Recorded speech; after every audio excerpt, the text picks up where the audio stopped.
Okay, well, I'm Nancy Posey, and I'm really happy today to get to talk to Megan Mullins and to Dan Tyminski on behalf of the IBMA Songwriting Committee.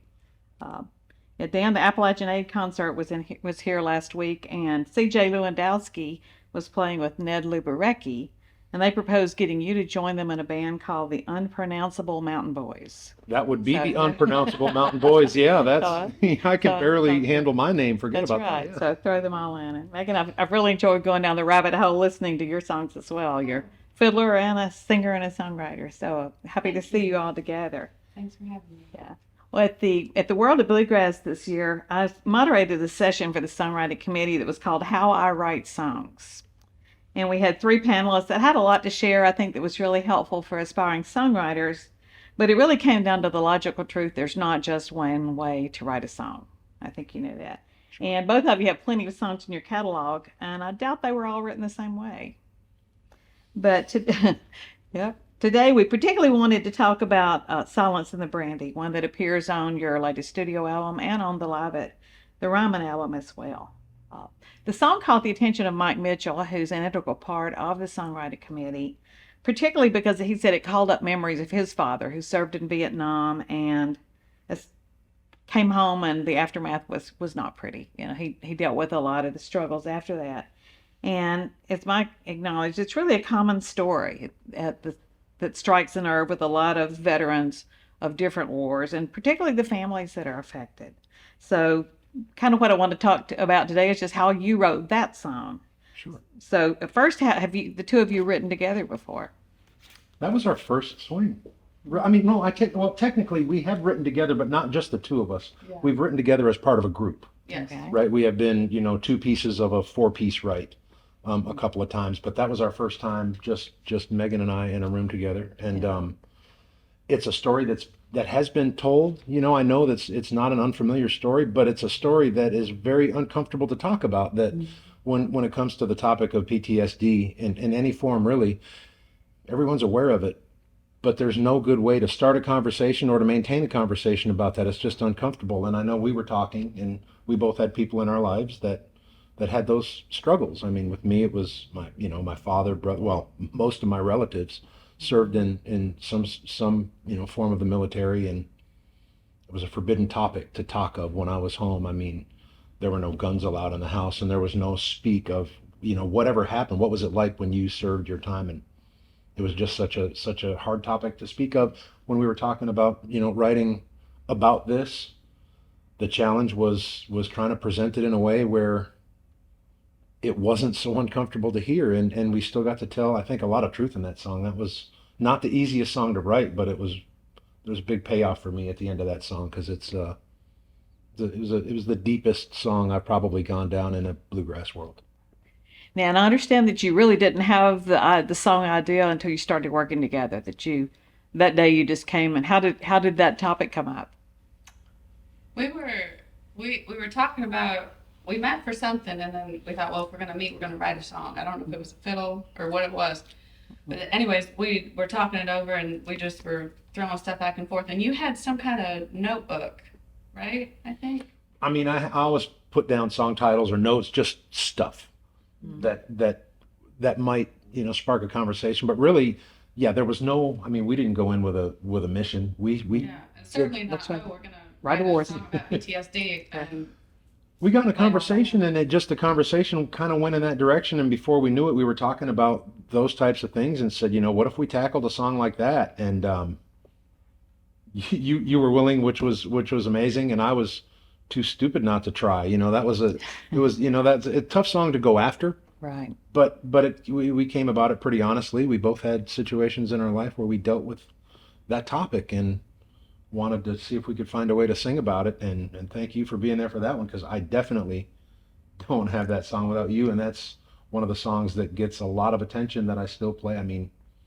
I've had more service people come up to me and thank me for that song, and I feel like that one was given to us. That's not. I didn't offer anything there. I just wrote down what we were talking about, and it's nice to see that can connect in that way, if it's the right type of a story. Yeah, that's where I've talked to other people who've written songs about similar situations, and they say that did you write that song? That was about me. And I think people need to hear somebody else voice what they've experienced and give it some It's the beauty of songs that when they're, a lot of times when you're done crafting a song, yes, if you can take that situation, if different people can take that song and apply it to themselves, yeah, that just makes it fantastic. So you try to be careful in the writing that you don't write anyone out of the song. You try to create it in a way that people can apply themselves to it or it to themselves. And yeah, that one turned out for us. Yeah. Was the grandpa in the song a composite of people you know, or one particular Well, person? it is for me. I can't speak. I think they almost have to be, right? Yeah. I mean, my brother was in the service for a while, and I know that he had PTSD, and it is because it is a thing that not a lot of people talk about, and I think it's a struggle sometimes for people to seek treatment for something that nobody wants to talk about. Right. So it was a hard line to walk of like including it in a way that it didn't write people out of the song, that everyone could relate to it, but also kind of bring awareness. Was there ever a question about making it about someone from World War II? There was nothing specific like that because I mean, all the people that we wrote about are a composite. I feel like in my mind, I wanted it to be the more specific it got, the less anyone can attach it to themselves. So, yeah. Right from the first part of the song where it says, my grandpa signed the line in '43. It mentions a time. It lets you kind of know what's going on without writing anyone out quite yet. Yeah. Well, the hook is really strong. I think particularly because you begin with that familiar line from the old hymn, "There's power in the blood." How did you arrive at the silence and the brandy, and did you know that was it when somebody said it? I remember getting the feel like there's always the point in a songwrite where you feel like, oh, it's a song now, right? Mm-hmm. And you said, "There's power in the blood." I'll never forget because I had the line. I think that was a line that was written down in my notes was "There's silence in the brandy."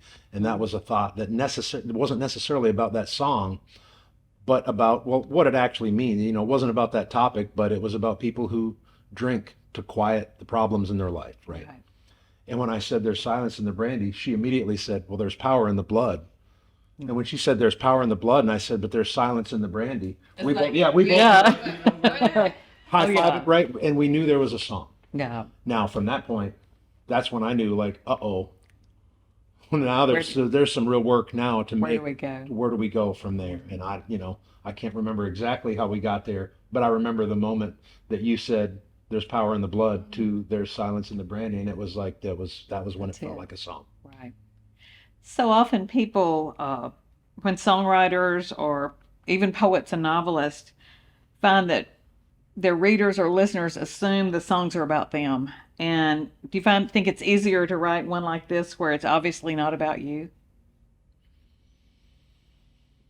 I don't know if that makes it easier or harder. I mean, the more truth that I can put in from my life, typically songs get easier when I can clearly attach, what's going on, the truth in my life to what I'm writing about. Mm-hmm. It's when I'm writing about things that I really don't know anything about, and I find myself in that arena, every so often, start writing something and you have no clue what it's about. And luckily we live in a time where you can just dive into the internet and get a lot of information and get some bullet points on how to do it. Those songs feel a little bit more difficult for me than songs where you actually have some of your own truth that you can impart. Those tend to be easier to talk about. Right.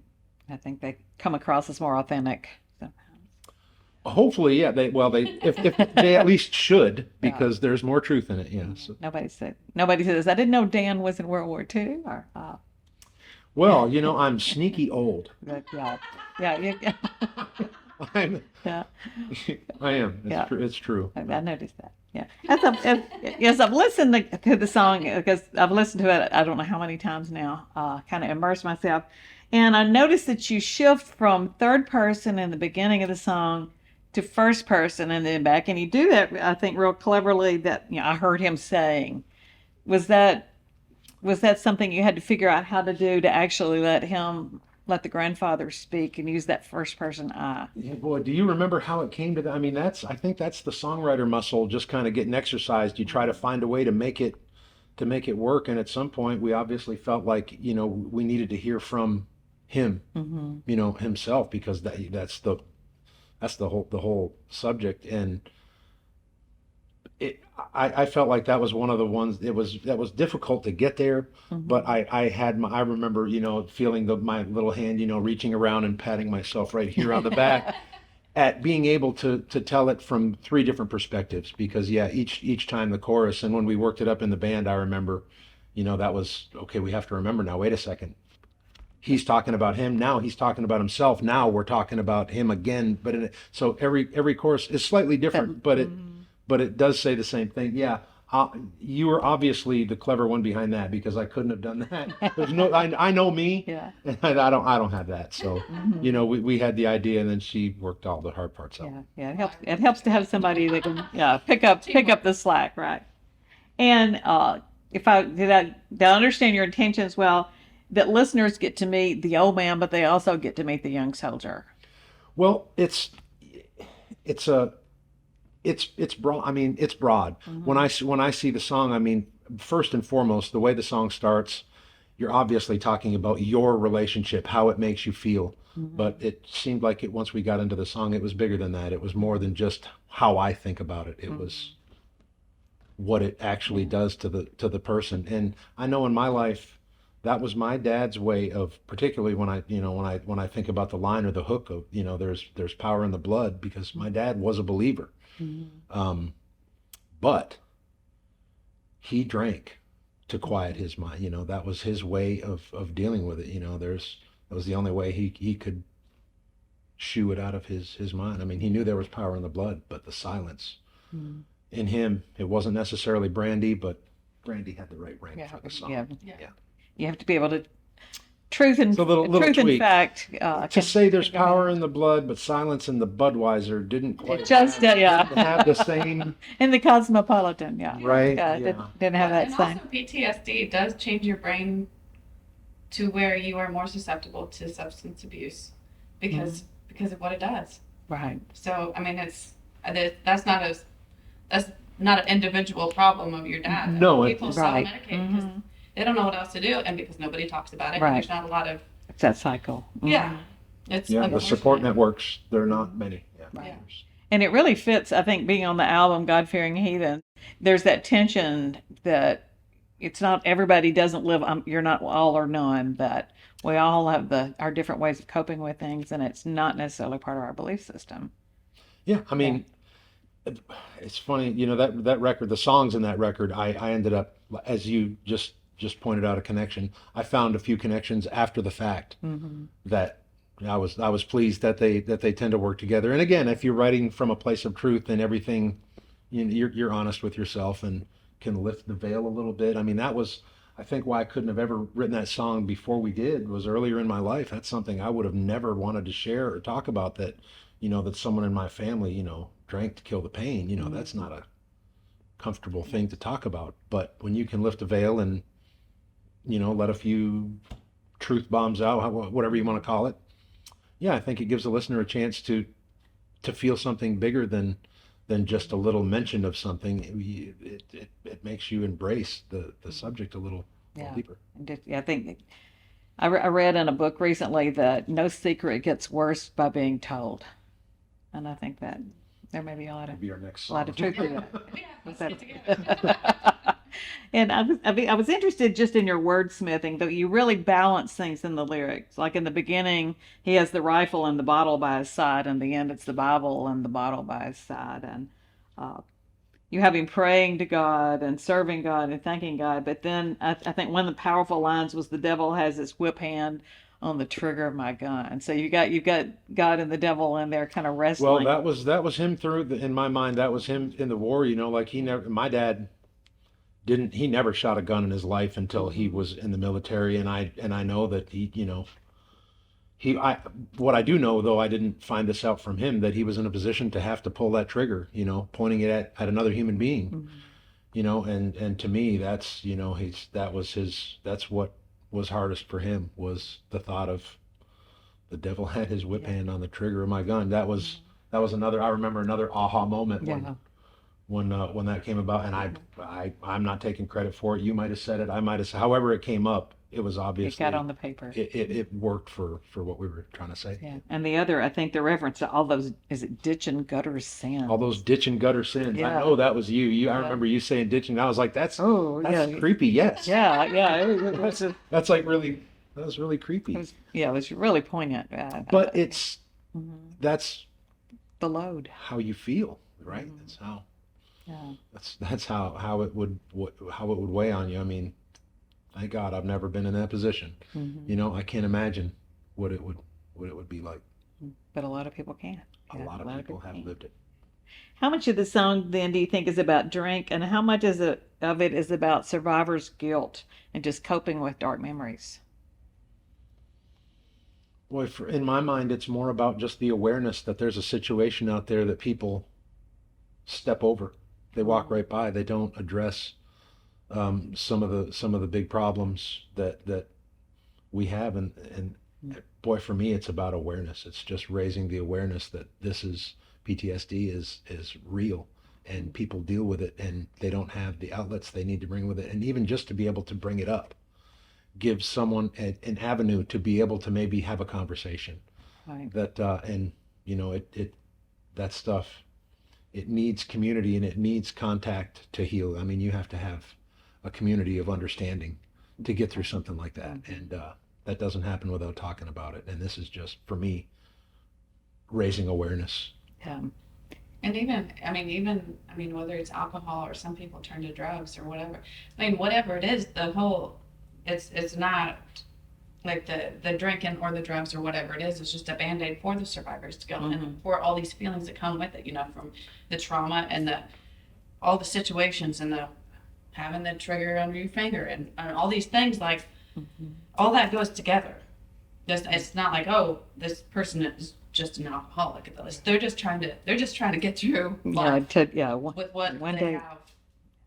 and kind of, you can't compartmentalize, I think, what people are going through.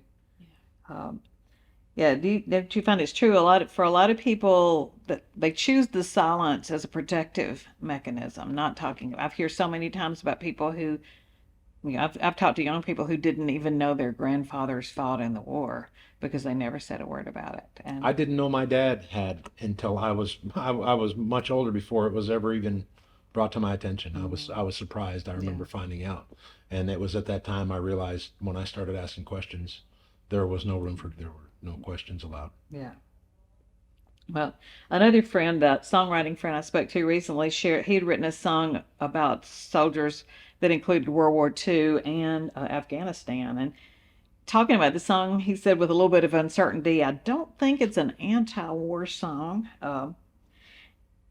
And we kind of talked about the fact there aren't really a lot of pro-war songs. I don't know. There are. It's a reality but. One of the things he also pointed out was that people, when he sang, people would say, "Did you write that?